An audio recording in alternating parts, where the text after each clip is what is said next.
Olá, prezados e prezadas, vamos dar continuidade ao estudo de hidráulica de canais.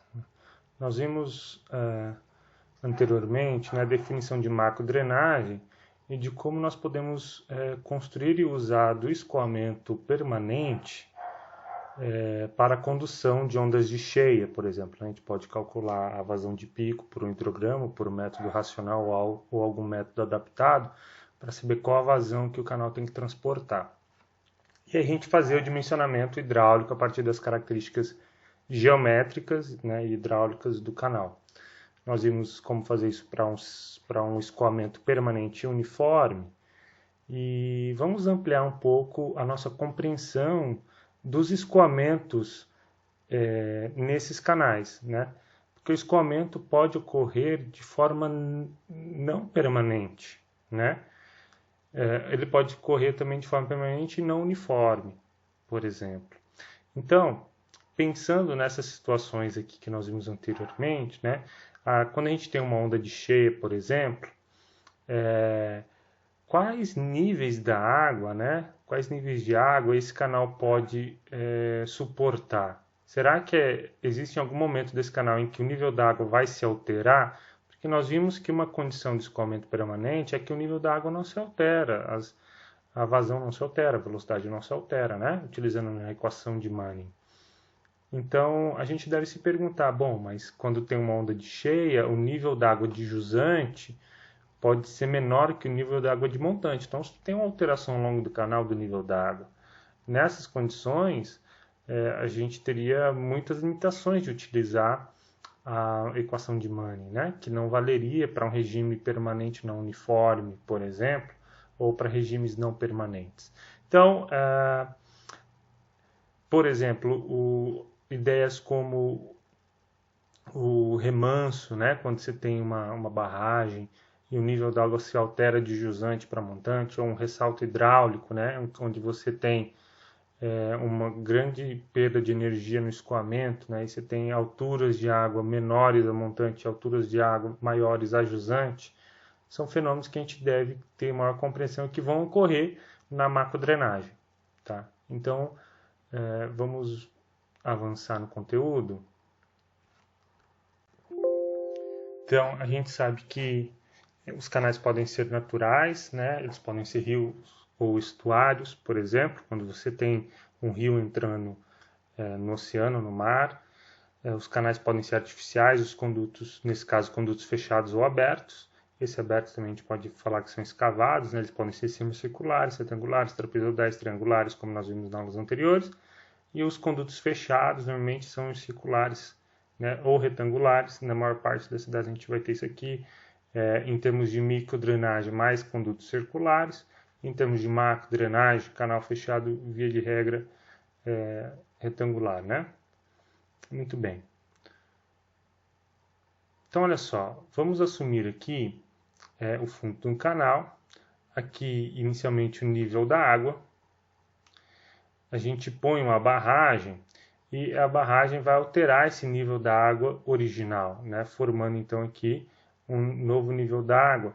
E mais do que isso, além de alterar o nível da água aqui nas proximidades da barragem, vai produzir então uma altura de água mais próxima à barragem, e a jusante dela você vai ter o que nós chamamos de ressalto hidráulico, ou um turbilhonamento. Então, tem a mudança de um regime aqui acima uniforme, ele vai gradualmente mudando o nível da água, até que ele tem uma mudança brusca aqui no seu comportamento, gerando turbilhonamento, e depois esse nível da água ele volta à sua condição anterior. Então parece que tem um movimento de tentar voltar à condição anterior, certo? Muito bem, então nós podemos observar aqui algumas classificações de escoamento. Vamos lá.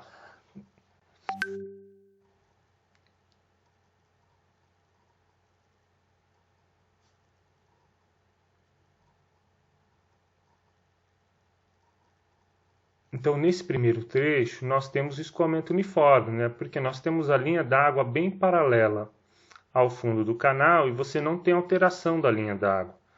Então, porque a jusante você tem uma barragem, né, e aqui barragem a gente pode pensar numa hidrelétrica mesmo, ou até mesmo bacias de dissipação de energia da água, por exemplo, que podem utilizar de barragens, né?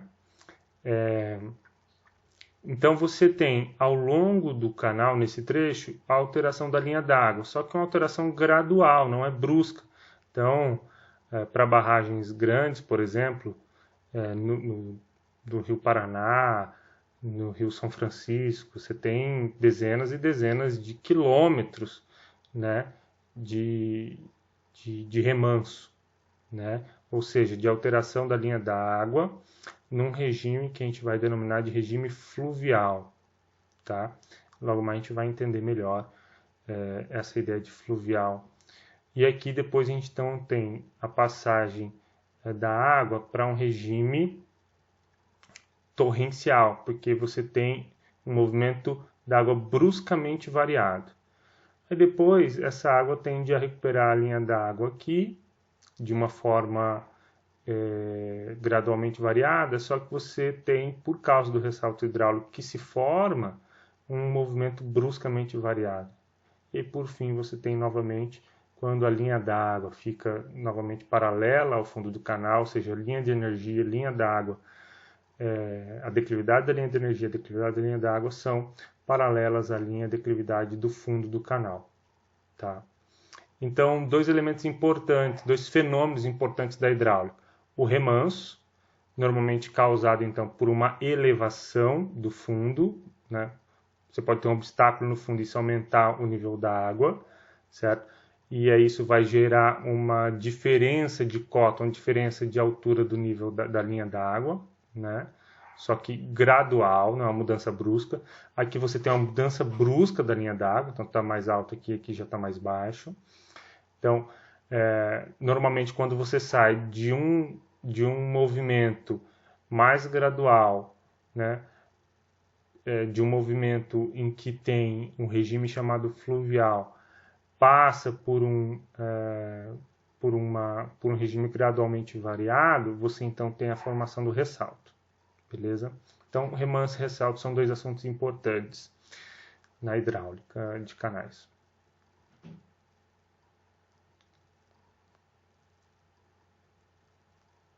Então, a gente poderia classificar da seguinte forma, né?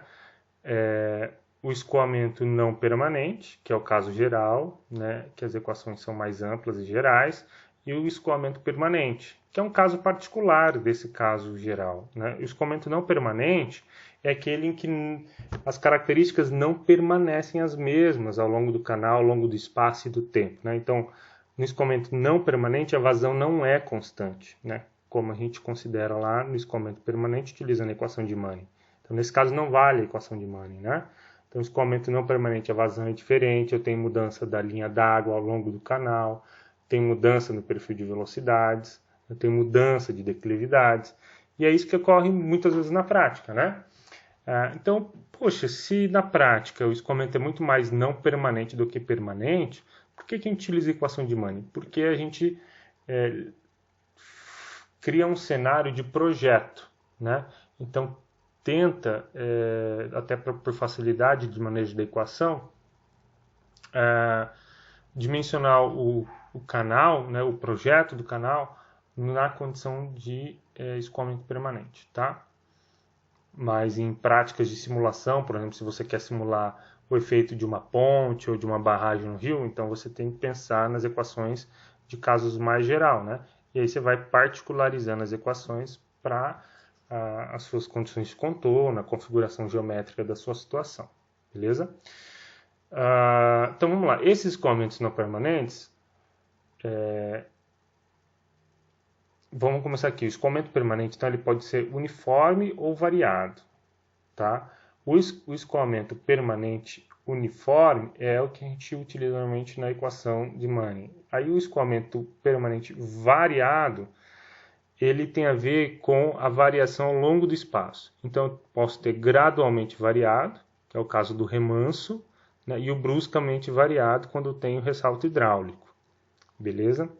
Então, aqui a linha d'água ela muda gradualmente em termos do espaço, né? E aqui a linha d'água muda bruscamente, rapidamente, em função do espaço, do eixo X, né? Da dimensão X, digamos assim, certo? Então, é permanente porque as condições no tempo, né? Na variável tempo, elas continuam permanentes, mas ela é variado porque em função do espaço há uma mudança, beleza? Mas as características em função do tempo, numa determinada seção, vai continuar a mesma, tá?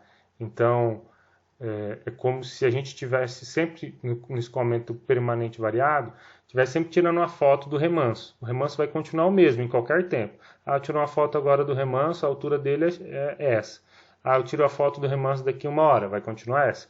Daqui 3 horas, daqui 10 dias, vai continuar assim, né? Por quê? Porque é permanente variado, ele permanece, ele é permanente ali, mas ele varia ao longo do espaço, tá? Então, em termos de tempo, ele continua permanente. A mesma coisa aqui. É como se tivesse sempre essa configuração em qualquer tempo.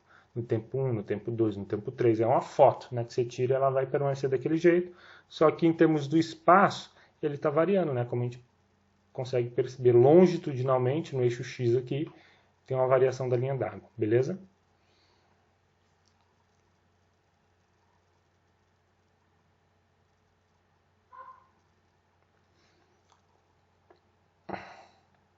Então, eu já expliquei isso, né? Fazendo um resumo. Escoamento permanente, a vazão é constante. Permanente e uniforme, tanto a vazão é constante quanto a velocidade média é constante. A altura da água é constante. No permanente e variado, você tem a vazão constante, você tem, só que aí você, por conta que você tem a mudança da linha d'água, a sua área da seção molhada, né, ela é diferente de constante, né, ao longo do espaço. E a velocidade média também vai ser diferente, porque você tem diferenças na área de escoamento, eu vou ter diferenças, então, para manter a vazão constante, eu vou ter que mudar a velocidade, né? Porque a vazão é igual a área vezes velocidade, né?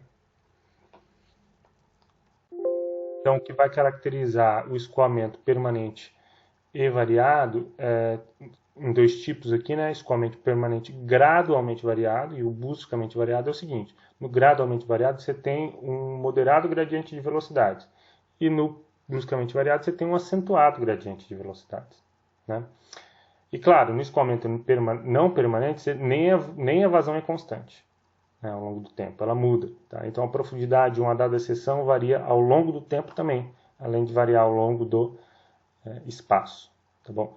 Então, exemplo disso é enchimento e esvaziamento de eclusas, golpe de ariete, né, ondas do mar, né? Escoamento de uma onda de cheia, por exemplo, também pode ser feito utilizando o escoamento não permanente, com as equações de Navier-Stokes, que vocês vão ver nas próximas aulas, né? Beleza?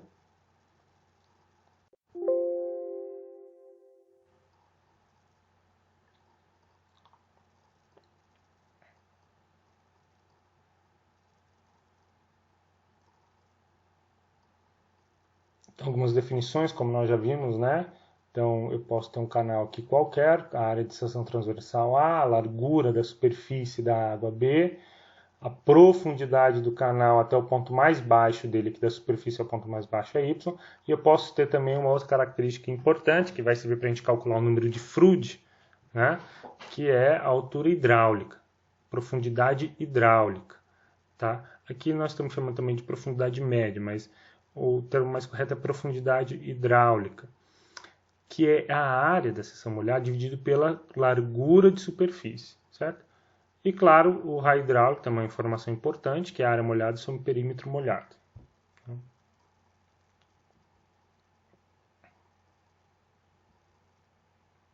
Então, vamos dar uma olhada nas configurações de altura e energia, né?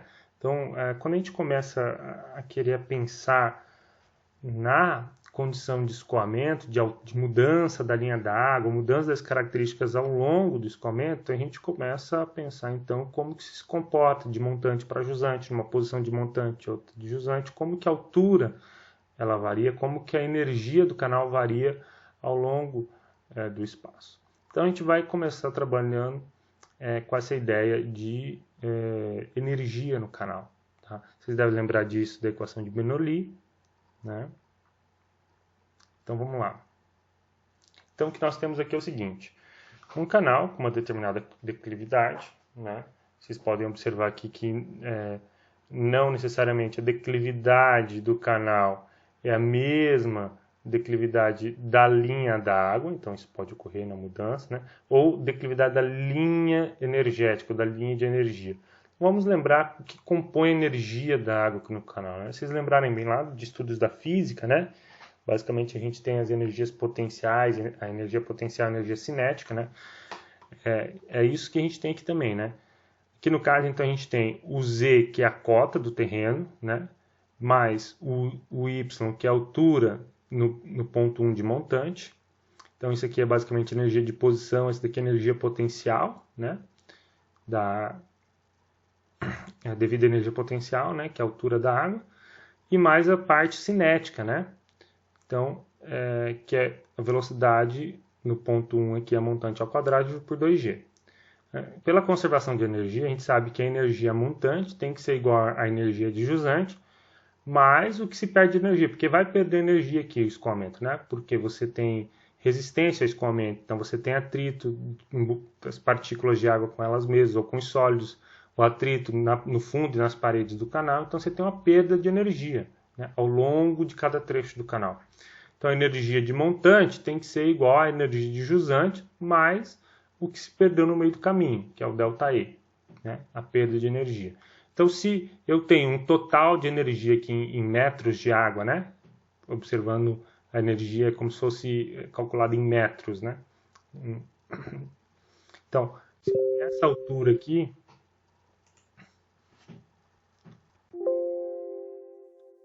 ao longo do tempo eu vou perdendo um pouco de energia, né? Então a diferença entre o ponto inicial de energia ao ponto final é o ΔE, essa diferença, né? Do que eu tenho de montante para jusante. Então o que compõe essa energia? Bom, é o Z, que é o ponto de posição, né? Que vai depender do datum, vai depender da altitude local, né? O Y, que é a altura da água, mais, né? V quadrado sobre 2G. Então, isso montante e isso em jusante no ponto 2. Tá? Aqui é Z2, Y2, V2 ao quadrado sobre 2G. Velocidade no ponto 2. Né? Então, a energia 1, aqui a gente vai definir uma energia específica, que é a energia que a gente conta a partir do fundo do canal. Então, ela é composta por Y1 mais V1 quadrado 2G e o Y2 mais o V2 quadrado sobre 2G. Certo? Ok. E aqui a gente tem uma profundidade qualquer, ou no caso do escoamento permanente, uma profundidade normal, né, digamos assim, ou no caso do escoamento crítico, uma profundidade crítica. Nós vamos ver isso com um pouco mais de cuidado. Então, lembrando, né, nem sempre a declividade do fundo do canal izinho é igual à declividade da linha d'água ou declividade da linha de energia. Né? A declividade da linha de energia é aquela que é a declividade que a gente computa entre as duas energias aqui, né? De montante e de jusante. A declividade da linha d'água é a declividade que a linha d'água vai fazer. E a declividade do canal é a declividade do fundo do canal. Tá? Então, nem sempre elas são iguais. Né? No caso do escoamento permanente, quando a gente usa a equação de Manning, sim, elas são iguais, mas nem sempre. Né? Como nós vimos, quando você tem um movimento gradualmente variado em ressaltos ou bruscamente variado gradualmente variado em remanso ou bruscamente variado em ressaltos, você não tem que... você tem uma condição diferente da igualdade dessas declividades, né? Porque a declividade da linha de energia muda, certo? E no caso do ressalto hidráulico, você tem uma perda de energia muito grande num pequeno espaço de tempo, né?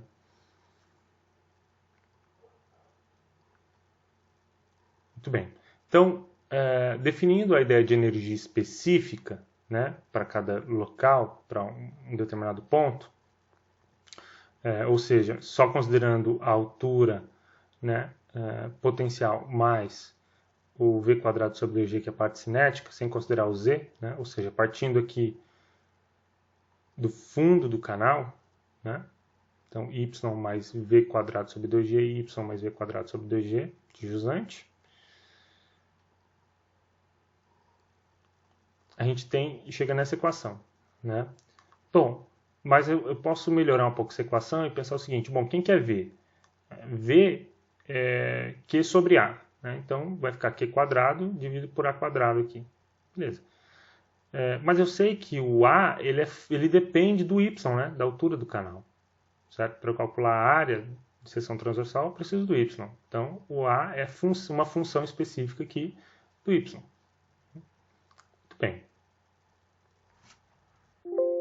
Então, em vez de eu escrever A ao quadrado, eu posso escrever uma função de Y aqui ao quadrado.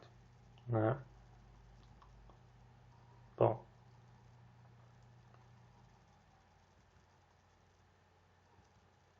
O que vai acontecer?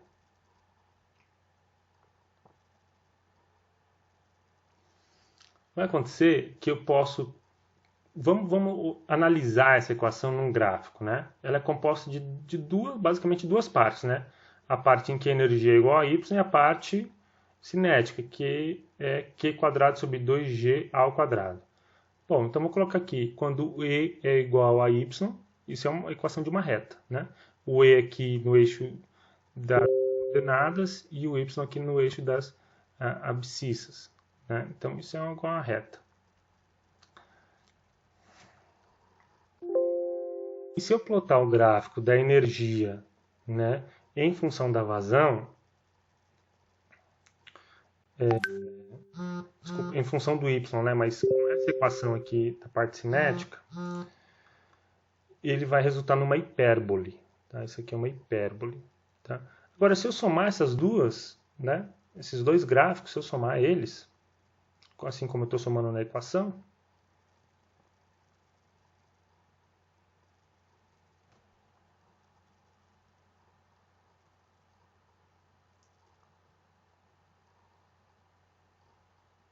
então, somando as duas, vai ficar esse resultado. Surge, então, um gráfico, né, que tangencia, né, tanto aqui a primeira parcela de energia quanto a segunda. Né? Então, y em função da energia. Isso é interessante, né, porque para uma dada energia de escoamento, eu posso ter, por exemplo, supomos que eu estou aqui bem nesse ponto de energia, eu posso ter uma altura, mas eu também posso ter uma outra altura. Opa, isso é interessante, né? Porque, como eu disse lá no início, se a gente sabe que a altura da água ela muda ao longo do canal, né? Dependendo do regime de escoamento, eu tenho condições então de calcular essa altura de canal em função da energia da água, né? No escoamento. As situações em que eu tenho uma altura menor, né? Para um determinado regime, mas tendo a mesma energia, né? E as situações em que para a mesma energia eu tenho uma altura maior. Ou seja, talvez isso aqui me explique os diferentes regimes de escoamento, né? E é essa a ideia, né? Essa curva aqui mostra para nós basicamente dois tipos de regime de escoamento, né? E eles têm um mínimo aqui, uma energia mínima, né? Aqui é menor energia, daqui para cá a energia vai aumentando e daqui para cá a energia vai aumentando, né? Só que daqui para cá a energia aumenta e o y diminui. Daqui para cá, no ramo superior, né, a energia aumenta e o y aumenta. Né? Então, e vai ter um ponto mínimo de energia aqui. Né? Esse ponto mínimo de energia é o que nós chamamos de energia crítica. Tá? Então, tem uma energia crítica e isso vai ter uma altura correspondente de água, que também é chamado de profundidade crítica. Ou seja, supondo que a água está escoando no canal para um determinado regime, né, para uma determinada característica de escoamento. Pode ser que na mudança desse escoamento desse ramo inferior para um ramo superior, ele tenha que passar pela profundidade crítica. Então a ideia da profundidade crítica é uma profundidade que nos auxilia a classificar os escoamentos. Né? E já vamos ver que classificação é essa. Então, para uma energia crítica, eu tenho um y crítico. e para uma determinada energia específica, eu tenho duas alturas de água diferentes, né? Uma altura que nós vamos chamar aqui de fluvial, no primeiro ramo, e uma altura aqui torrencial. A gente pode também chamar de Y1 e Y2, tá? Vai depender da notação, beleza? Esse YF, então, é chamado escoamento fluvial ou tranquilo, tá? Ou superior, porque você tem grandes alturas de água, né? Para uma mesma energia que nessas condições você tem uma altura de água grande, então as velocidades tendem a ser menores, né? Porque para uma mesma vazão a ser transportada, quanto maiores as alturas, são os maiores a área de seção transversal. Logo, as velocidades tendem a ser menores, né? Então, por isso que a gente chama de regime tranquilo, porque a velocidade é menor. Ou fluvial, tá? Ou ainda a gente pode dizer subcrítico, porque a velocidade é uma velocidade menor que a velocidade crítica, tá? Muito bem. Opa. Aqui... E aqui, nesse outro ramo, nós vamos chamar de regime torrencial, tá? E aí a gente pode chamar também de supercrítico, porque as velocidades aqui serão maiores que a velocidade crítica, tá bom? Torrencial, tá? Ou supercrítico. Então, observe, a altura de escoamento crítico aqui dá para nós a possibilidade de avaliar as condições de escoamento, né? Que basicamente se reflete no quê? Nas velocidades, né? Nas profundidades e velocidades diferentes que podem ocorrer num canal, certo? Então, recapitulando, né? Para uma dada vazão, poderemos ter três situações de regime de escoamento: o escoamento crítico, quando a energia é mínima, o escoamento supercrítico, né, quando eu tenho alturas menores para a mesma energia, e o escoamento subcrítico, quando eu tenho alturas maiores, tá? Por que quando eu falo que é supercrítico, a altura não é maior, já que eu estou falando super, né? Porque aqui é com relação à velocidade, tá? Então, quando a velocidade do escoamento é maior que a velocidade crítica, ele é supercrítico. Quando a velocidade é menor que a velocidade crítica, ou seja, ele tem velocidades menores, né, é porque ele tem alturas maiores. Então fica subcrítico. Tá? Esse sub é por causa da velocidade, mas a altura ela é maior, né, do que se comparada com o escoamento supercrítico. Tá? Então aqui, supercrítico, a velocidade é maior que a crítica, e subcrítico, a velocidade é menor. Mas as alturas de escoamento, no supercrítico é menor e no subcrítico é maior. Beleza? Então tem uma altura crítica de escoamento que vai dizer para a gente, né? Se a altura de montante e de jusante do canal são maiores ou menores que essa altura crítica. Beleza? Então, como a vazão é a mesma, o que irá determinar o regime de escoamento será a declividade do fundo do canal. Olha só, né? Então, se eu tenho uma condição inicial, uma determinada declividade, e se eu mudo a declividade, né, já que a vazão é a mesma, é a mudança de declividade que vai produzir velocidades maiores e, portanto, vai aumentar ou diminuir a profundidade do escoamento. Né? Assim, para uma vazão constante escoando num canal prismático, né, num canal trapezoidal, por exemplo, com uma profundidade superior à profundidade crítica, ou seja, em regime fluvial, né, teremos um escoamento subcrítico, tá? Porque a velocidade é menor que a velocidade que vai ocorrer nesse escoamento é menor que a velocidade crítica, tá? Então,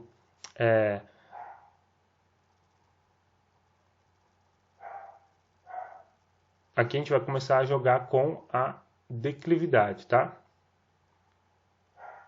Então, ao aumentarmos a declividade do fundo do canal, então primeiro você começa com um canal com uma certa declividade, e aí você vai aumentando a declividade do canal para ver o que você faz. Isso é muito comum nas aulas de hidráulica de laboratório, né? A gente começa com uma declividade, muda a declividade para ver o que acontece.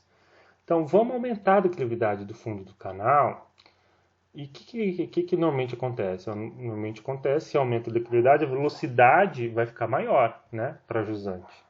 Então, observe esse aumento da velocidade de escoamento. Bom, de acordo com a equação da continuidade, a esse aumento de velocidade corresponderá uma redução na profundidade de escoamento, né, para poder manter a mesma vazão, né? Podendo-se chegar a um ponto em que a profundidade vai atingir esse valor crítico que a gente está falando, né? Então, mexendo na declividade, a profundidade da água vai mudar. Vai mudar e uma hora ele vai chegar num valor crítico, né? Que é esse valor do gráfico que nós vimos. Então, para essa situação, quando a altura de escoamento atinge esse valor de altura crítica, nós definimos a declividade crítica.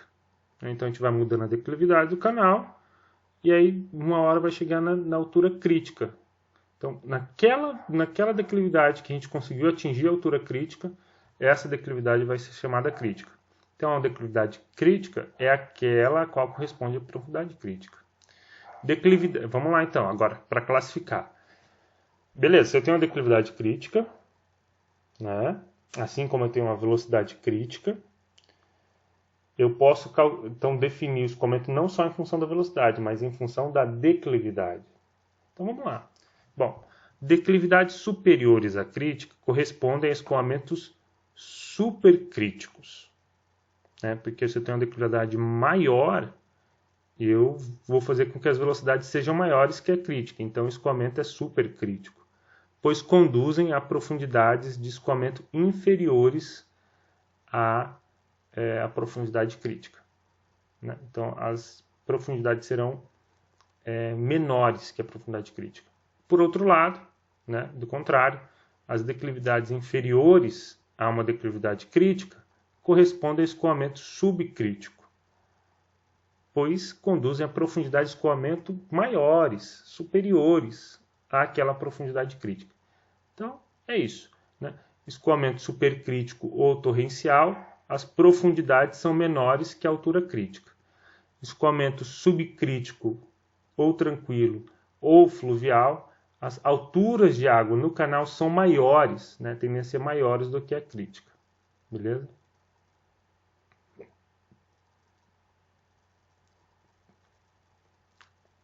Então, ao escoamento de uma dada vazão constante em condições de profundidade e declividade crítica vai corresponder, como eu disse, a uma velocidade crítica, né? Desse modo, então, podemos dizer que para o escoamento supercrítico corresponderá à velocidade supercrítica e para o escoamento subcrítico a velocidade subcrítica. Beleza. Né? Então, para cada valor de vazão, então, imagine que eu tenho uma vazão escoando, mas eu posso ter diferentes valores de vazão escoando naquele canal. Então, para cada valor de vazão, aqui Q1, Q2, Q3, Q4, enfim, vazões maiores umas que as outras, né? Corresponderá uma curva de energia específica. Então, cada curva daquela, né? Cada curva dessa, ela é para um determinado conteúdo de energia, né? Então, para uma vazão constante Q1, eu vou ter esse formato, né? Então, mantendo a vazão constante, eu vou ter esse formato de energia. A energia está variando aqui e o Y está variando aqui, tá? Podendo-se ter para um determinado canal, então, uma família de curvas de energia específica dependendo da vazão, tá? Beleza? Então, à medida que a vazão cresce, né, as curvas vão tomando essa configuração, beleza?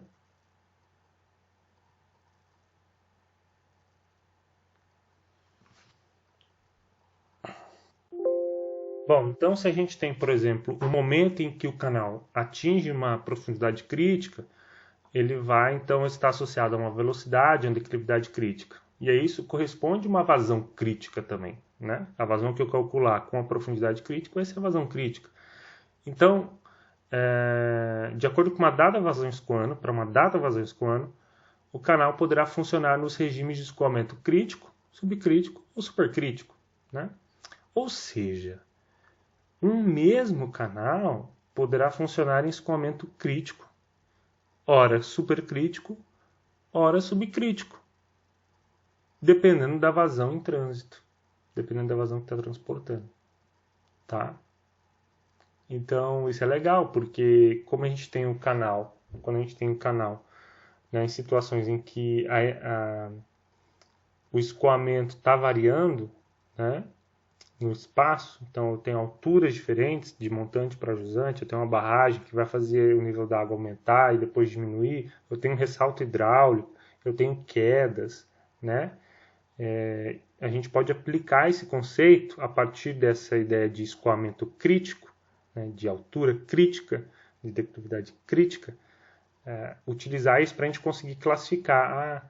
Então tá, então se está acima da altura crítica, é porque o escoamento é... Vamos ver se você vai responder certo. Isso, escoamento fluvial, né? Ou supercrítico. E se a altura de escoamento está abaixo da crítica, escoamento é torrencial ou supercrítico. Beleza?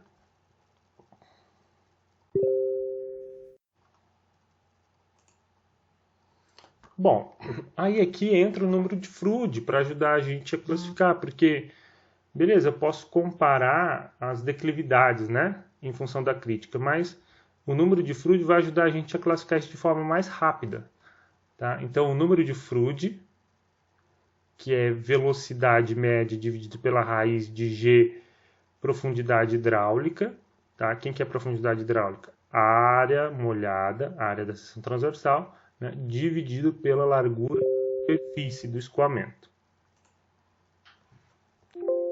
Então, quando o Froude, a gente fizer esse cálculo aqui da velocidade sobre a raiz quadrada de G vezes a profundidade hidráulica, e o resultado for 1, é porque o escoamento é crítico.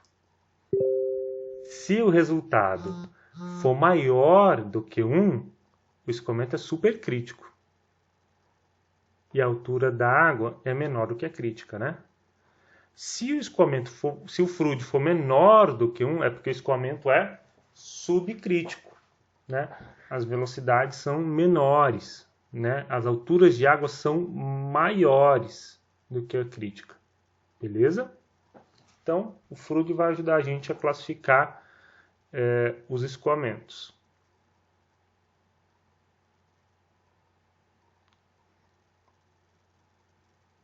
Então, olha só. Vamos partir então da ideia do escoamento crítico, né? Como que a gente pode definir, né, a velocidade crítica do canal? Bom, se eu sei que o Froude igual a 1 é o escoamento crítico, então eu vou fazer isso aqui igual a 1, a velocidade então vai ser igual... A velocidade crítica vai ser igual a raiz quadrada de G vezes Y médio, que é o y da profundidade hidráulica, tá? Então, aplicando quadrado em todo mundo, né, a velocidade pode ser v ao quadrado igual a g vezes y hidráulico, tá? A profundidade hidráulica. Como a profundidade hidráulica é a sobre b, né, e velocidade aqui sobre a, então a velocidade que fica aqui, Q sobre a, é Q ao quadrado sobre a ao quadrado, igual a g vezes a sobre b. Tá? Então a gente pode ter essa equação aqui. Tá? Então vamos ver em desenhos um pouco essa explicação da mudança de escoamento da linha d'água. Né? Então tem dois casos aqui. Né? Nesse primeiro caso, a gente tem um movimento supercrítico. Supercrítico. Tá? Torrencial. No segundo caso, a gente tem aqui um movimento com uma declividade que vai produzir um movimento subcrítico, tá? Ou fluvial. Vamos lá. Bom, no movimento supercrítico, se você colocar um obstáculo aqui no fundo, uma elevação de fundo, né? Só as imediações aqui vão sentir, né, essa alteração. Então você tem uma momentânea alteração, né, dos níveis de água, certo? Beleza? Agora, para uma declividade menor que a declividade crítica, ou seja, vai produzir um movimento subcrítico ou fluvial, né, tranquilo, o que acontece se a gente colocar um objeto, né, uma elevação de fundo no canal, né, um obstáculo no canal? Vai acontecer que a altura da linha d'água ela vai aumentando, vai aumentando, vai aumentando, né? E antes a linha d'água que estava aqui, ela vai aumentando tanto para jusante, que aí aqui vai formar o que nós chamamos de remanso, tá? Vai formar o remanso. Então, beleza, a linha d'água vai aumentando até chegar na linha d'água original, né? Sem o obstáculo, que era um regime permanente. Então, estava tudo em regime permanente. Colocamos um obstáculo de fundo, ou uma barragem, por exemplo, né? O escoamento era permanente. Se eu ponho o objeto de fundo, ele vai aumentando a linha d'água aqui, vai alterando a linha d'água, até chegar no nível d'água anterior. Então, vai ter um ponto aqui que o regime vai continuar como era, né, que é o regime uniforme com ou sem obstáculo. E daqui para cá, nesse trecho TZ, você tem um regime variado, né, depois de colocado o obstáculo. Tá? Então, o nível da linha d'água vai aumentar, tá vendo? Ele aumenta e chega nesse aqui para poder ter um leve aumento, né, um aumento gradual do nível d'água para poder passar o obstáculo. Beleza? Aí depois tem essa queda aqui. Então vamos conversar um pouco sobre essa queda, tá? Então só voltando. Beleza, então essa aqui é um caso típico de ressalto. Aqui, vamos falar então sobre a questão da queda, né? Se você tem, então, uma declividade menor que a declividade crítica, né? Ou seja, uma declividade moderada, você vem aqui a montante, né, com um nível d'água paralelo ao fundo, escoamento uniforme, né? Mas se você tem uma queda, nas imediações dessa queda, por exemplo, isso é muito comum, né? Quando você tem tubulações entrando em córrego, por exemplo, é uma queda, né? Então, nas imediações dessa queda, aqui, mais ou menos nesse ponto, acredite que essa altura de escoamento no ponto A é igual à altura crítica, tá? Então, no esquema teórico, né, por desenvolvimento das equações teóricas, a altura aqui tende a ser a crítica. Mas na prática, tá, a altura em A ela tende a ser menor que a crítica. Então, a crítica é um pouco aqui para cima, a gente vai conseguir chegar na altura crítica do escoamento, tá bom? Então, como é que é isso, né? Bom, a altura crítica, na verdade, está um pouco aqui a montante, certo? Então, a altura A aqui da queda, a altura na queda da água, é menor do que a altura crítica. A altura crítica está a uma distância x aqui. E aí as equações práticas para a gente encontrar o valor são o seguinte. A altura HA, a altura de queda, é 0,67 da altura crítica. E a distância em que a altura crítica ocorre antes da queda é de 3,5 vezes a altura crítica. Como é que eu calculo a altura crítica aqui para um canal desse, né? Então, a raiz cúbica de Q sobre B elevado ao quadrado sobre G. Tá?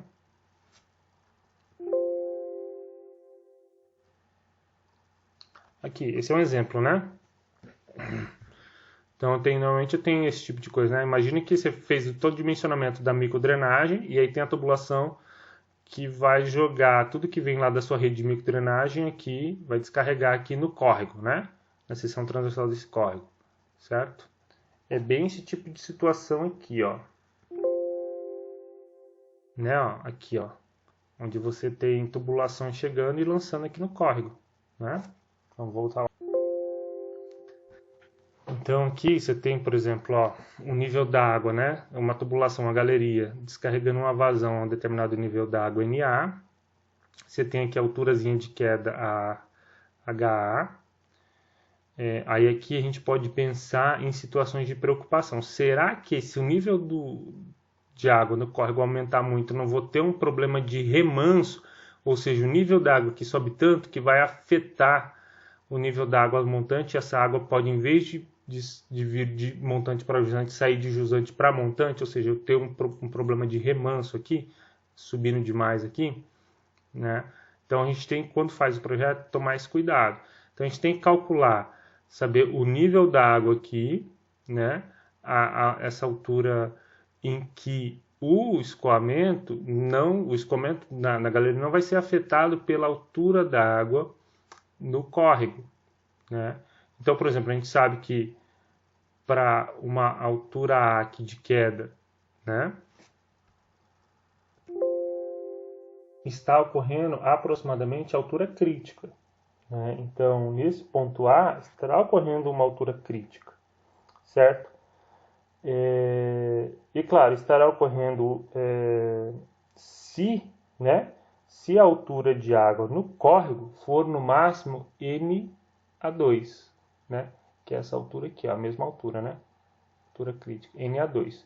Então, se a altura do córrego for no máximo NA2, o escoamento que vai ocorrer tranquilamente, né? Agora, se qualquer altura de água, né, for maior, né, que o NA2, eu posso ter problema de remanso, certo? Porque qualquer altura de água inferior a NA2, vamos dizer NA3, por exemplo, não causa problema na ocorrência de altura crítica do ar, né? Agora, se eu elevo essa altura crítica do ar, eu posso ter uma mudança no regime de escoamento, certo? E aí eu vou ter remanso, né? Porque essa altura crítica que vai subir, ela vai ficar uma altura de água acima da crítica, certo? Uma altura de água acima da crítica é um regime subcrítico ou fluvial. Então eu posso ter um remanso, beleza? E aí a gente pode ter movimento, né, de jusante aqui para montante da tubulação. Então vamos fazer um exemplo, né? Imagina um canal retangular, tá? Lembrando que boa parte dessas equações que nós vimos, elas valem mais para canal retangular, não para um canal qualquer, né? Então essa equação que nós demonstramos ali, ela é para um canal retangular. Ele tem 3 metros de largura, conduz uma vazão de 3.600 litros por segundo. Pede-se calcular a profundidade e a velocidade crítica. Então, já que o canal é retangular, a gente pode aplicar a equação, né? Nós vimos essa equação aqui, que é o quadrado vezes b igual a g vezes a ao cubo. A vazão a gente sabe, né? É 3,6 metros cúbicos por segundo ao quadrado, vezes a largura, que é 3. Gravidade, aceleração da gravidade 9,81, vezes a área ao cubo, né? Bom, a área, né, para a velocidade crítica vai ser, né, base vezes altura. Base é 3 e a altura é y crítico, né, ao cubo. Então, resolvendo a equação, a altura crítica vai ser igual a 0,53, certo? Porque essa expressão aqui, ela vale para quando a gente está considerando a altura da área aqui, né? Essa altura aqui que gera essa área é a altura crítica nessa equação, beleza? Então, isolando o y aqui, ele vai ser necessariamente a altura crítica do escoamento. Muito bem. E aí, a velocidade crítica é a raiz de g, a altura hidráulica, certo? Então, velocidade crítica vai ser 9,81 vezes 0,53 que achamos antes, e a velocidade crítica aqui então é 2,27 metros por segundo.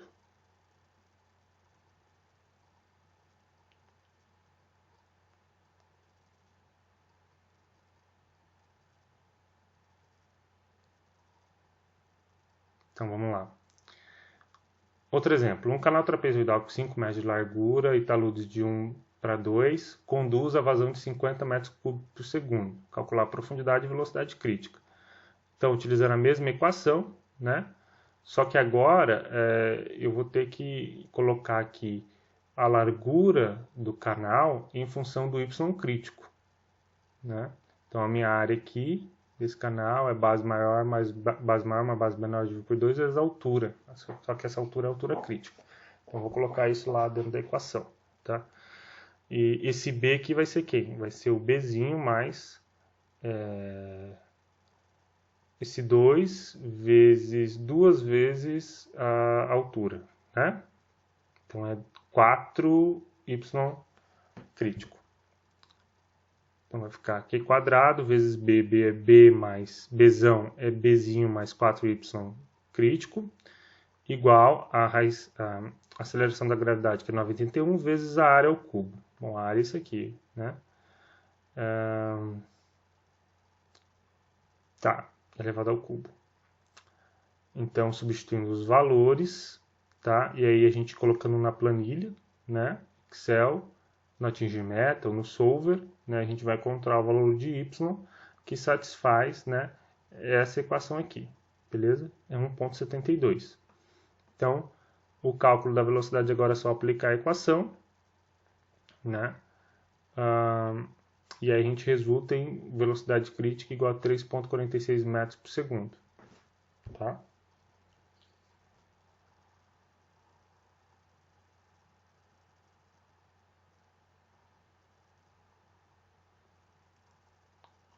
Bom, então, eu acabei de mostrar para vocês a aplicação aí de cálculo para escoamento crítico. E a partir desse, né, quer dizer, a gente sabendo a velocidade e a profundidade crítica, a gente medindo, né, a profundidade do nosso canal, a gente compara com a profundidade crítica e vê qual o regime de escoamento, né? Então, eu vou depois encaminhar um vídeo para vocês aí, com um experimento de laboratório para vocês verem como é possível fazer essa classificação, né, fazendo um experimento, beleza? Medindo então as alturas de montante ou jusante, né?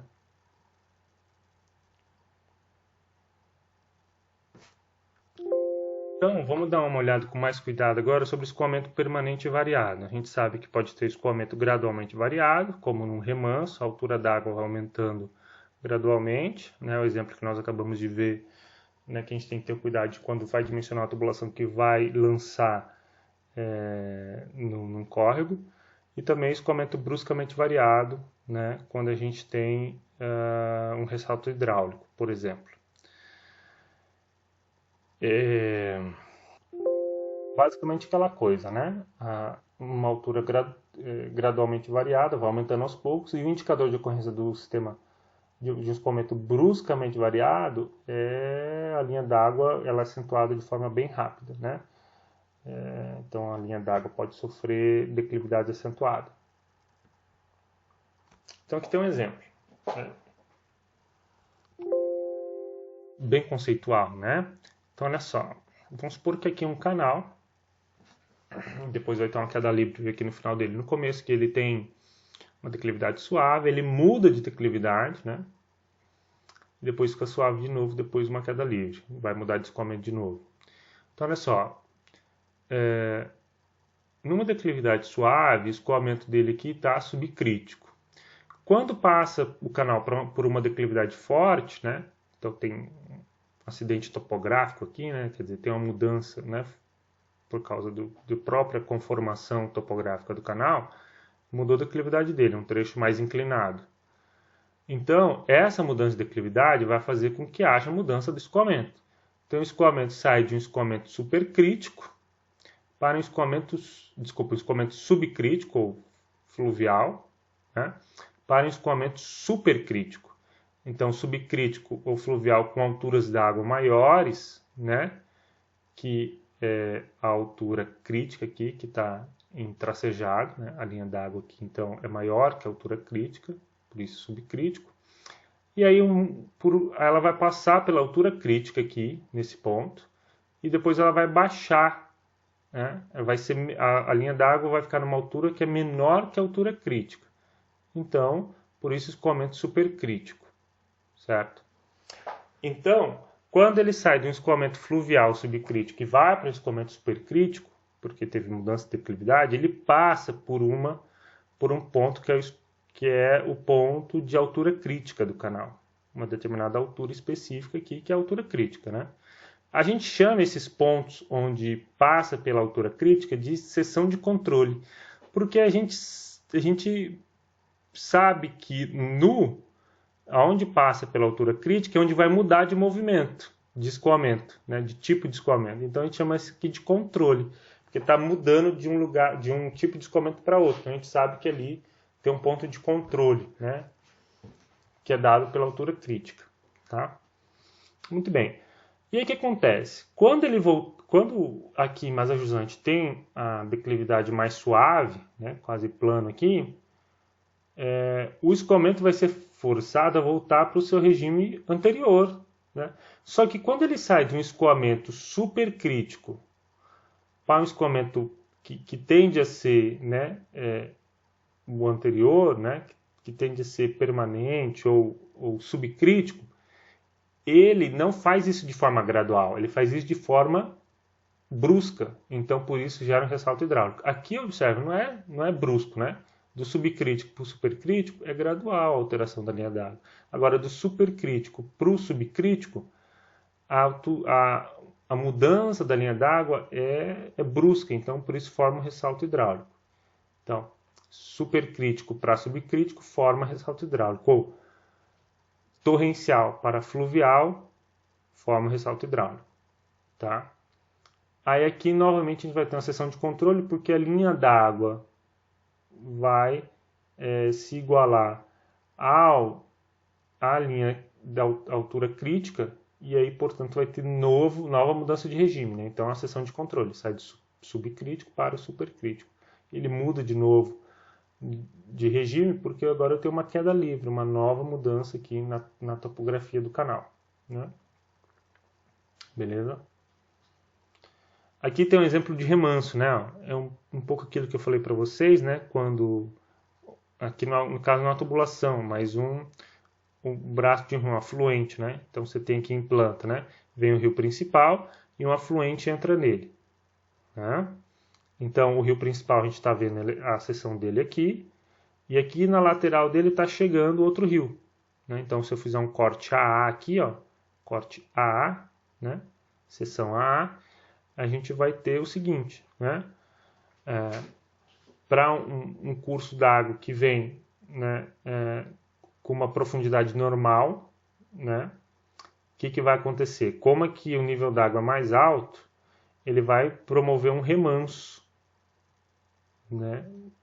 Um remanso. Então o nível d'água vem a uma determinada profundidade normal, só que como o afluente vai encontrar o rio principal aqui que tem um nível maior, essa água vai subindo aos poucos, né? Esse nível vai subindo aos poucos, gradualmente, e aí, portanto, vai promover um remanso. Certo? Beleza? Então, isso aqui é um escoamento subcrítico, né? Porque a altura de água do escoamento, a profundidade dele é menor do que a profundidade crítica. Está muito pequena aqui, né? Então, é menor do que a profundidade crítica aqui, tá vendo? Normal, aqui, ali, aqui em cima, e aqui embaixo, crítica, né? Porque é um remanso, certo? É um escoamento fluvial ou tranquilo.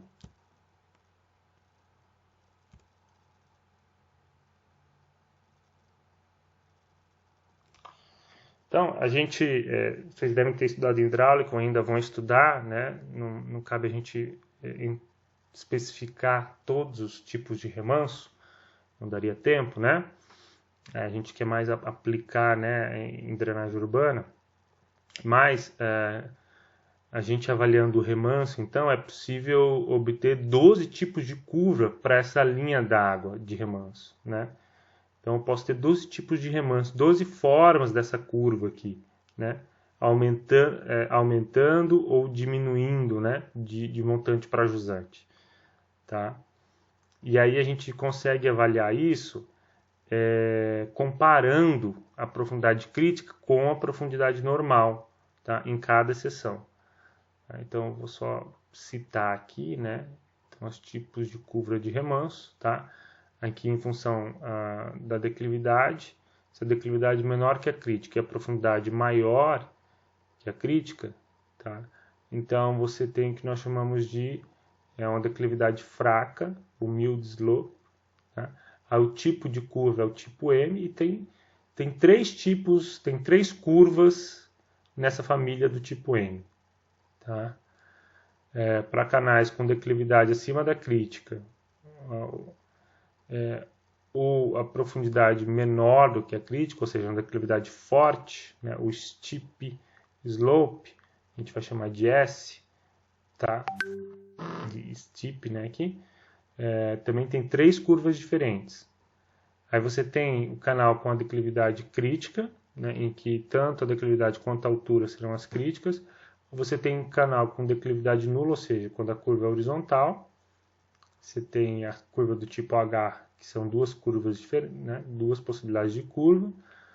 E quando o canal tem declividade negativa, ou um aclive, também você tem duas possibilidades de curva. A gente chama de tipo A. Tá? Então aqui tem uma sequência. O tipo M1, são três tipos de M, né?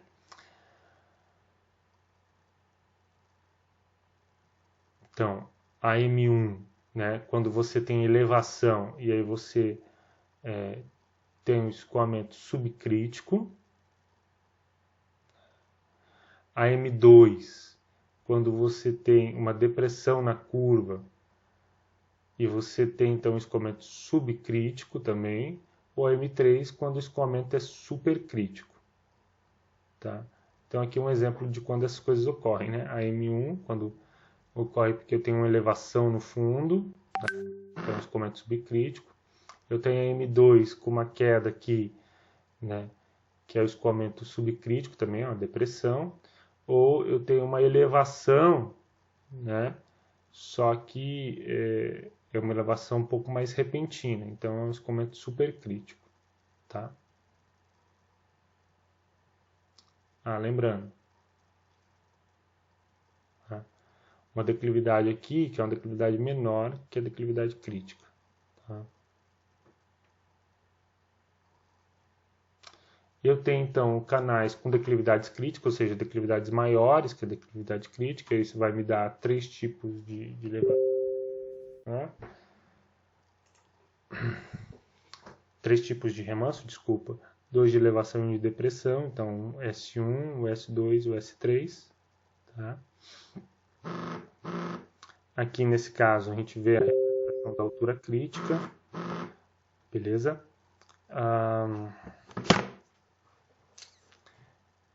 Tá, beleza. Então é só você comparar aqui, né? Fazer a comparação entre as alturas do escoamento a montante para a altura crítica. E aí você, né, avalia se o escoamento, o tipo de curva que vai acontecer, né?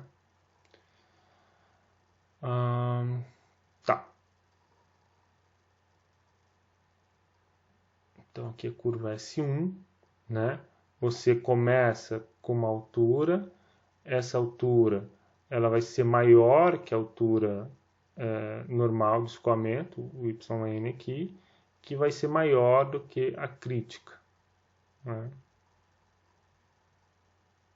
Então, a altura de escoamento é maior, sempre. No caso do S2, né, a altura de escoamento nela vai estar entre a altura crítica... A altura de escoamento do S2 vai estar entre a altura crítica e a altura normal, é isso que está falando aqui. E a altura de escoamento do S3 vai ser menor tanto que a crítica quanto que a altura normal, né? Beleza?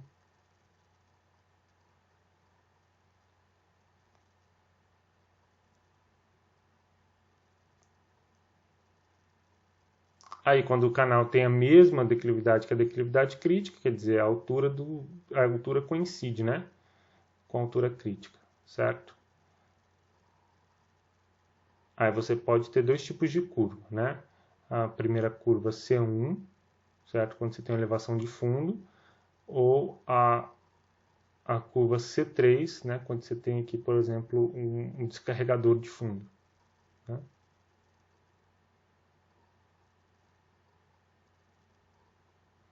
Declividade nula, ou seja, o canal paralelo, né? A declividade é zero.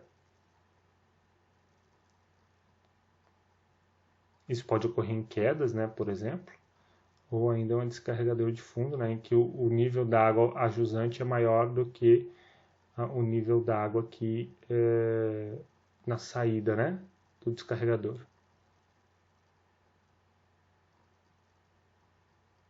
E os canais com aclive, né, que você também pode ter dois tipos de curva. Opa. Beleza? Então também é uma curva que sofre uma depressão e uma curva que sofre uma elevação. Tá?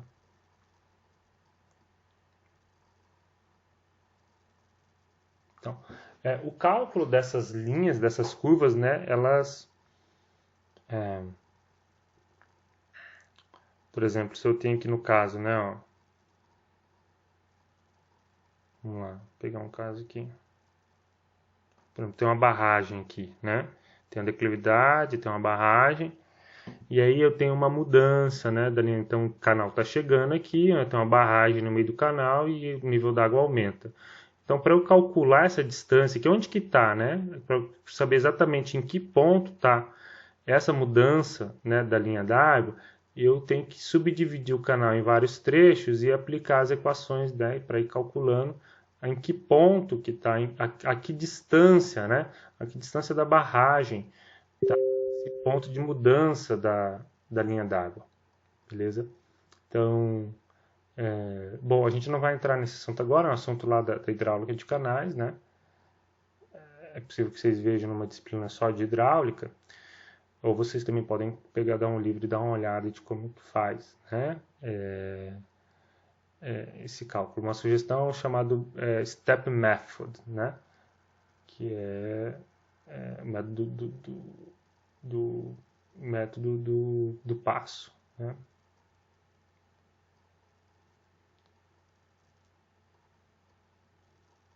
Bom, então eu falei um pouco de remanso, vou falar um pouco agora do escoamento bruscamente variado, né? Que aparecem, né, quando a gente tem mudança de declividade nos rios, nos córregos, né, nos canais, tá?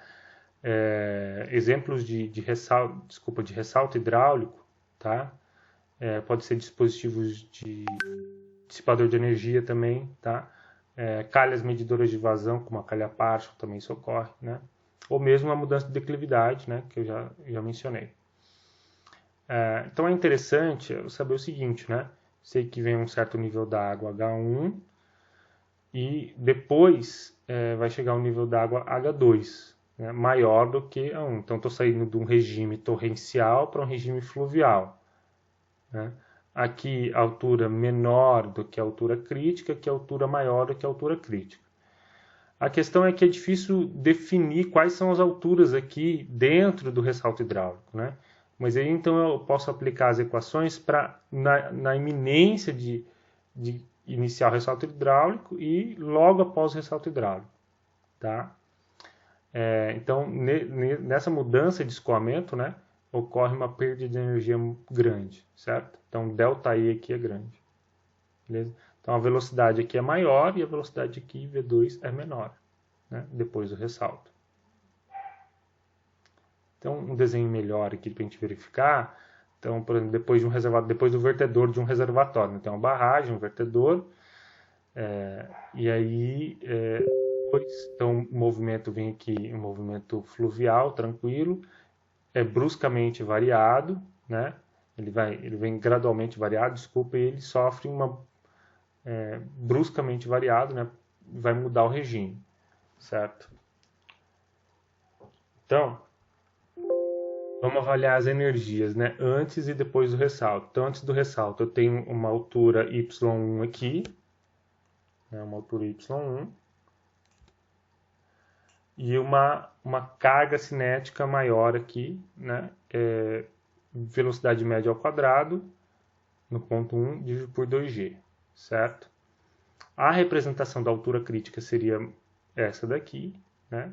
Então, a altura montante é menor que a crítica e a altura jusante é maior que a crítica. Então, no ponto 2, eu tenho um y2 maior que o meu y1, né? Uma velocidade 2 menor que a minha velocidade média 1, e eu tenho a minha carga cinética aqui bem menor do que a carga cinética de montante do ressalto, porque eu tenho uma perda muito grande. Então a perda de carga aqui, ΔH, é grande, né? Daqui a linha de energia vai baixando, né? Então a minha carga cinética é só esse pedacinho aqui, ó, né? Beleza? Bom, e aqui então o desenvolvimento das equações. Bom, aí aqui a gente tem a largura, né? Esse LR é o comprimento do ressalto hidráulico, tá? É R de roller, né? Desse movimento aqui, dessa turbulência, tá? Então, o desenvolvimento das equações do ressalto hidráulico leva em conta a equação da conservação da quantidade de movimento, né? E considera o equilíbrio, né, entre as forças F1 e F2, certo? Então, quando eu tenho as forças F1 e F2 iguais, eu posso fazer o desenvolvimento das equações e chegar nas equações que eu vou mostrar para vocês. Agora, quando essas forças elas são diferentes umas das outras, esse ressalto hidráulico ele vai se movendo, né? Certo? Então, quando essa força F1 é maior do que essa daqui, ele vai movendo o ressalto para a direita. Quando essa força é maior, ele vai movendo o ressalto para a esquerda. Enfim, vai depender do balanço das forças, tá? Mas em algum momento o ressalto pode se estabilizar numa região do canal e ficar ali, e aí você pode ficar estável, né? Ele vai ficar estável, não vai ficar mudando de lugar, e aí você pode utilizar as equações, tá?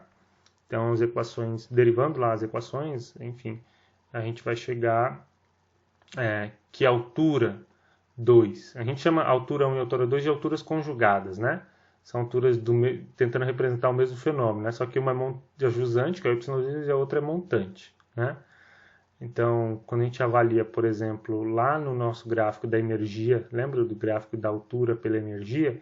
A gente poderia ter duas alturas diferentes, né? Uma no regime subcrítico, outra no regime supercrítico. Então, são aquelas alturas, né?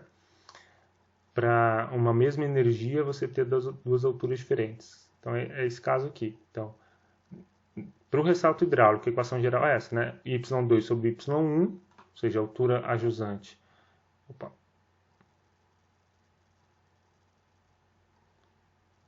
Dividido pela altura montante é igual a meio de, abre parênteses, raiz quadrada de 1 mais 8 vezes o número de Froude a montante menos 1. Ou eu posso fazer o inverso aqui, né? Quando eu tenho o Froude de jusante, eu utilizo o inverso, então é y1 sobre y2. Tá? Há essa perda de carga aqui, né, esse ΔH, a perda de carga por causa do turbulionamento, é o y2 menos y1 ao cubo dividido por 4 vezes y1 e y2. Tá bom? Uma outra equação geral é essa, né? 2q ao quadrado, gb ao quadrado, igual a y2 vezes y ao quadrado, mais y2 ao quadrado vezes y1. Beleza? Aqui é legal porque esse gráfico dá a possibilidade de nós... É um gráfico com resultados experimentais, né, de experimentos, e define para nós que o comprimento do ressalto hidráulico aqui é aproximadamente 6,9 y2 menos y1. Tá? Então, se eu tenho aqui esse quadro, se eu tenho um número de Froude, né, eu posso calcular o número de Froude, que é igual a V sobre raiz de G, altura hidráulica, né? Tendo o número de Froude, eu chego com ele aqui no gráfico, né? E posso calcular a relação de comprimento sobre y2, né? Certo?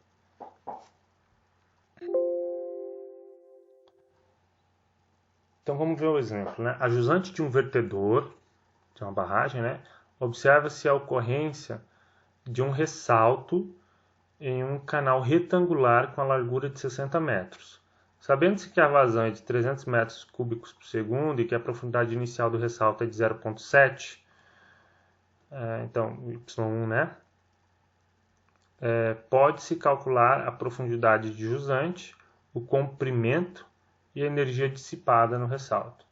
Bom, então, primeira coisa, vamos calcular a velocidade, né? Se a gente tem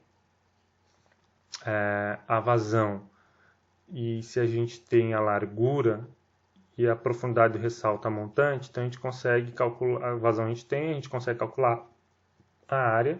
Então dá para a gente calcular a velocidade de montante, né, antes de entrar no ressalto. Então é 300 dividido pela área, 300 por 60 metros, que é a largura do canal, vezes 0,7, que é a altura. Isso dá um resultado de 7,14. Com a velocidade, então a gente calcula o número de Froude, né? Então, velocidade Froude é montante, é igual a U, que é a velocidade média de 7,14, dividido por GY, raiz quadrada de GY. Então, 7,14 por 9,81 vezes 0,7, tudo isso raiz. Isso dá um valor de 2,72, né? Então, número de Froude maior que 1, escoamento torrencial. Né? A profundidade jusante. Profundidade jusante, nós vamos aplicar essa equação aqui. Né? y2 sobre y1 é igual a meio de A parênteses raiz quadrada de 1 mais 8 Froude 1 ao quadrado menos 1. Então, se eu tiver o número de Froude de montante, né, eu consigo fazer esse cálculo. Beleza. Então, aplicando a equação, 8 vezes o número de Froude que nós já calculamos ao quadrado, menos 1, isso aqui vai dar 2,37 metros. Então, a altura de montante é 0,7, depois do ressalto ela sobe para 2,37. O comprimento do ressalto. O comprimento do ressalto é fácil calcular, né? É 6,9 vezes a diferença entre as alturas conjugadas. Então, vai dar 11,52 metros. E a altura dissipada, né? Está aqui a equação. A energia dissipada, desculpa, a perda de carga, né? É dada por essa equação aqui, né? A perda de carga é igual a y2 menos y ao cubo sobre 4 y1 e y2. Então, y2 menos y1, 4 y2 y1, isso dá uma perda de carga 0,7. Beleza? Aqui tem um exemplo. Eu vou deixar para vocês lerem aí, vocês dão um pause e fazem a leitura, é semelhante, tá? Agora utilizando uma outra equação, né? Que, nesse caso aqui eu tenho o y2, tá? Aí basta calcular o y1 a partir dessa equação. Então, dependendo do Froude de montante, né, você vai ter diferentes tipos de ressalto, tá? Então, quando o Froude de montante que está entre 1.2 e 1.7, você pode classificar como um falso ressalto. É um ressalto muito pouco, né? Tem pouca variação da altura. Quando o Froude está entre 1.7 e 2.5, chama-se de pré-ressalto. Froude entre 2.5 e 4.5, ressalto oscilante. Quando o Froude de 4.5 a 10, aí é um ressalto que se diz verdadeiro, é um ressalto estacionário, ele não fica oscilando. Tá? Beleza? Aqui é uma forma da gente calcular, então, a relação y2 sobre y1 para canais com diferentes declividades. Tá? Então, cada linha dessa aqui, cada reta dessa é uma declividade diferente. Tá? Eu entro com o número de Froude, vou até a curva que eu quero. Então, vamos supor, Froude 8 para uma declividade de 0,1 vai me dar uma relação de y2 sobre y1 de 16. Então, o y2 é 16 vezes maior que o y1. Muita coisa, né? Então, ressaltos mais intensos, né? Mais firmes, né? Eles tendem a produzir alturas de jusante muito maiores que as alturas de montante. Tá? Aqui um outro gráfico, só que agora, em vez de comparar y2 com y1, compara o comprimento do ressalto com y2. Tá? Então, basta você chegar com o Froude aqui e selecionar a declividade que eu quero e até o valor da ordenada. Né? Então, por exemplo, se eu tenho um Froude igual a 8, novamente, declividade de 0,10, vai ter aqui um valor de aproximadamente 4,5. Né? Então, o comprimento do ressalto é 4,5 vezes maior do que a profundidade de jusante.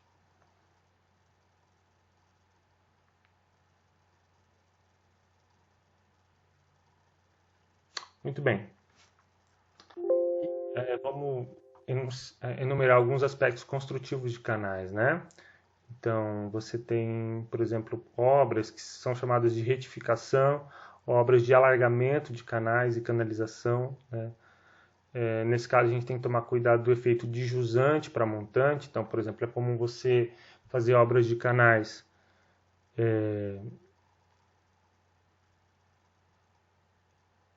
em que você constrói, você retifica o canal e a água passa mais rápido por essa parte do canal, só que lá jusante, o canal não está preparado para receber aquela velocidade, né, que a parte de montante está levando. Então, nesse caso, pode ser um problema. Tá? Então, o ideal é você fazer obras de jusante para montante. Beleza? Então, aqui você vê para um problema de drenagem, né? Ó, então, tem que fazer a obra para o canal receber a água aqui, né? Então, você tem uma passagem aqui, tem que avaliar, no caso, a profundidade de subida da água aqui para ver se o canal vai dar conta, né? Se a água vai conseguir chegar aqui ou transformar isso num reservatório, por exemplo, né? Se a declividade não for suficiente, né? Ó, você tem esse problema aqui, a água vem aqui, faz a curva e o vetor velocidade dele, o impacto dela tem de ser diretamente aqui, né? Ó, nesse trecho. Tá vendo? Que tá erodindo aqui as paredes do canal, tá vendo? Aqui a canalização, né? Do córrego, né? Concreto. Canal quadrado aqui, né? Retangular.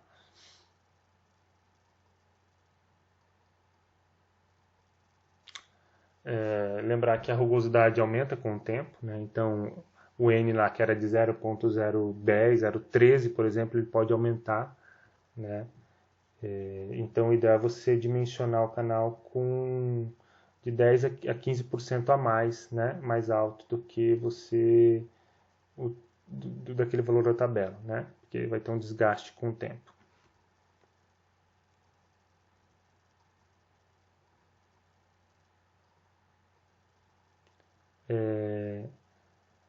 Aí tem a questão dos canais serem abertos ou fechados, né? Tem que sempre deixar uma folga, certo?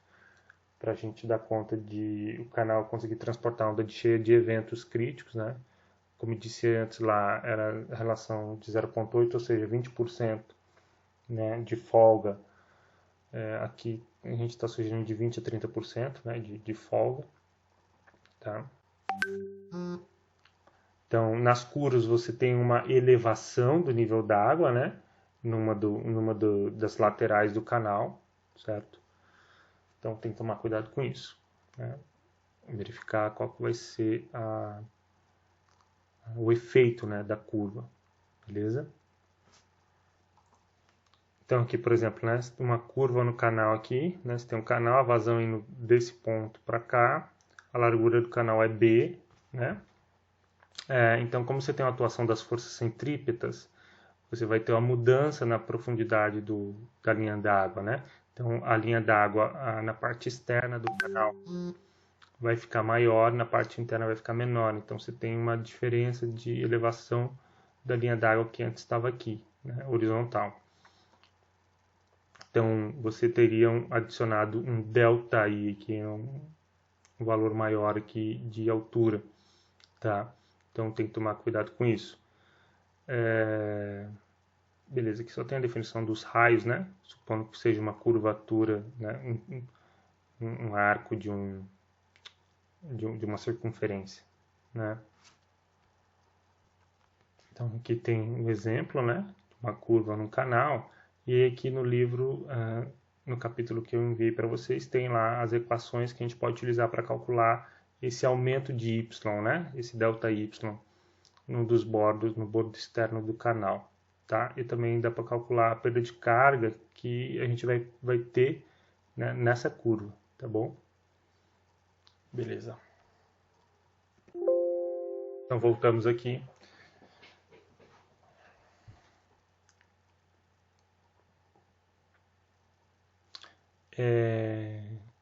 Também cuidar de evitar grandes profundidades, né, na faixa, por exemplo, de 4 metros para canais urbanos, certo?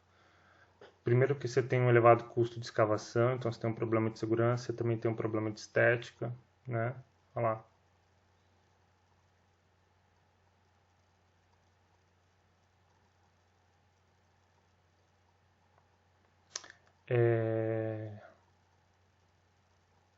Então, canais de concreto ou de baixa permeabilidade, você tem que também prever drenos nas paredes e fundos, né? Porque você pode ter um aumento do lençol freático, né?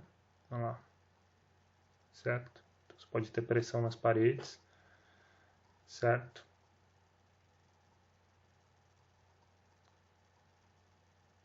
Então, aqui você tem, né, um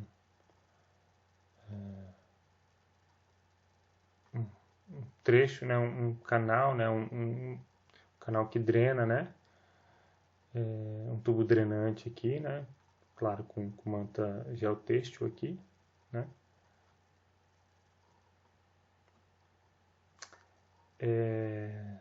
Tem uma outra coisa importante que é a questão dos meandros, né, então ter cuidado no corte de meandros e consequente aumento da declividade do canal, né, porque o meandro, a declividade que o córrego, né, tem, ou que o rio tem ao longo de todo esse espaço aqui, né, ele percorre muito mais espaço, né, com os meandros do que você cortar basicamente isso aqui.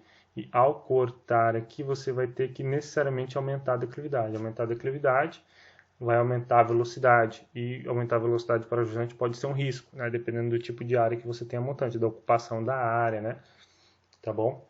E também pode, velocidades maiores podem causar erosão do fundo do canal, tá? E aumento da descarga sólida, né?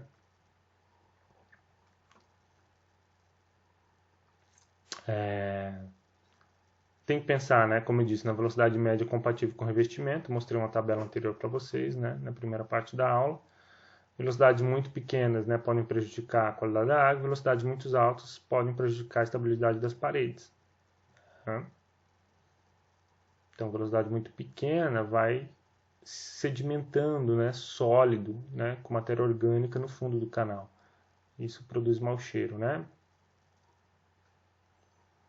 Então aqui só para vocês verem um exemplo, né, de movimento do arraste, né, do material particulado de fundo, né?